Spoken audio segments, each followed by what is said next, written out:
ng pagdinig ang Senate Blue Ribbon Committee at agad pinaputol ang mga pagdinig na ito dahil ayaw tila ng iba na lumabas ang katotohanan at dinideny ang mga aligasyon ng mga tumitestigo ng mga delivery ng mga mali-malitang pera sa ibang mga miyembro ng gobyerno, pati na rin ang mismo mga dapat magpa-imbestiga sa flood control at sa iba pang mga anomalya sa gobyerno.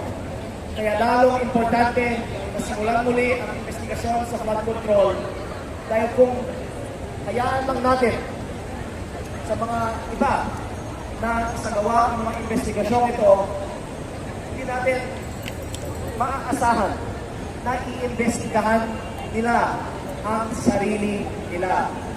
Kaya si Senator Marcoleta tinatakutan dahil wala siyang pinoprotektahan. At gusto niya ilantad ang katotohanan sa mga flood control projects. Ngunit sa halip na siya ay tulungan na ilantad ang katotohanan, siya pa ang sinasabing kakasuhan at nais ng iba na patahimikin. Ang sinasabing isa sa pangkaso sa kanya ay ang pagtanggap ng illegal na campaign donations.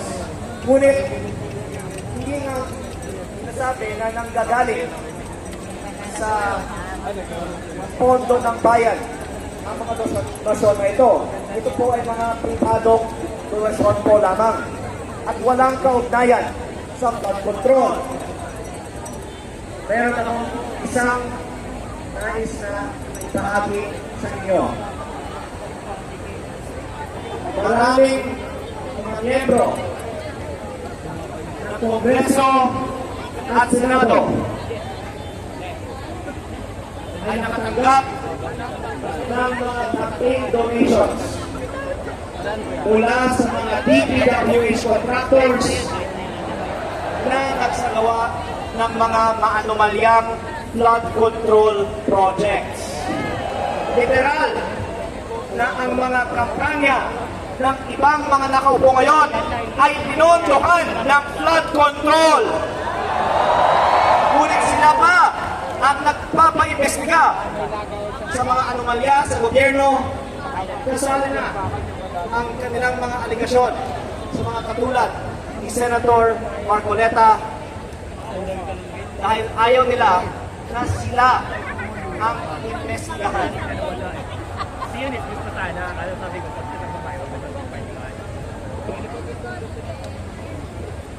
Dagdag ko rito, ito ay alam ng marami ng aking mga kasamahan sa Kongreso.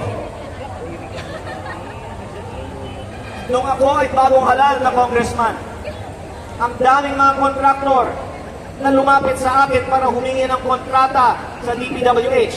Pero akala ko ang trabaho ng congressman ay gumawa ng batas.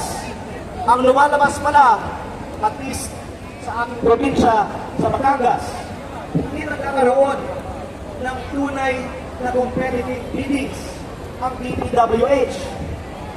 Dahil sinasabi nila, ang mga bidding sa DPWH ng Batangas ay bidding-biddingan po lamang. At ang mga congressman ang pumipili ng mga nananalong mga bidders. At nagkakataon ang mga nagbibigay ng mga malalaking campaign donations sa mga kongresista sa Batangas ay ang mga nananalo ng mga maraming mga kontrata sa DPWH. Meron pa tayong nakitang congressman na nakasuhan na para sa mga donasyon ng mga kontraktor ng DPWH. Kaya ako po ay may munting kahilingan. hayaan ng Kongreso maimbestigahan ang mga campaign donations ng lahat ng mga miyembro ng Kongreso na nanggaling sa mga contractor ng DPWH. At tapusin natin ito bago tayo mag-judge o mag-allege ng anuman kay Senator Dante Marcoleta.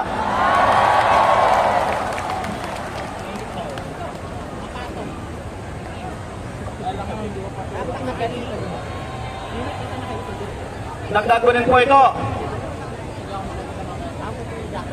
Maraming personal knowledge ang aking mga kasamahan sa Kongreso sa mga kalakaran na ang ibang mga kasamahan namin ay sabay congressman na nagpapasok ng mga proyekto sa project ng DPWH at sila din ang mga kontraktor ng mga naturang mga proyekto. In fairness po, sinabi naman na paiimbestigahan ang mga congressman na kontraktor. Pero ang sinabi nilang iba, hindi lang naman 8 ang mga congressman na kontraktor. Sinabi ng iba, mahigit 20% ng Kongreso ay mga DPWH contractors.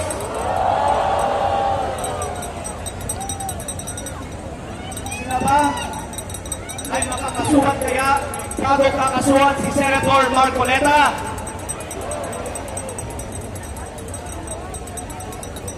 At kung meron man ilan, sabihin na po natin ilan na makakasuhan, bakit may mga congressman na napakalinaw ang ebidensya na sila ay mga kontraktor ng DPWH na hindi man lang pinag-iimbestigahan?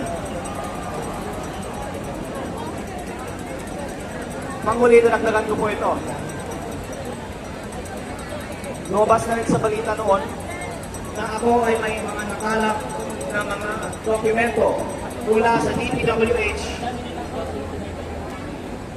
na naglalaman ng mga listahan ng mga nagpasok ng mga budgetary insertions ng mga congressman para sa mga proyekto ng DPWH.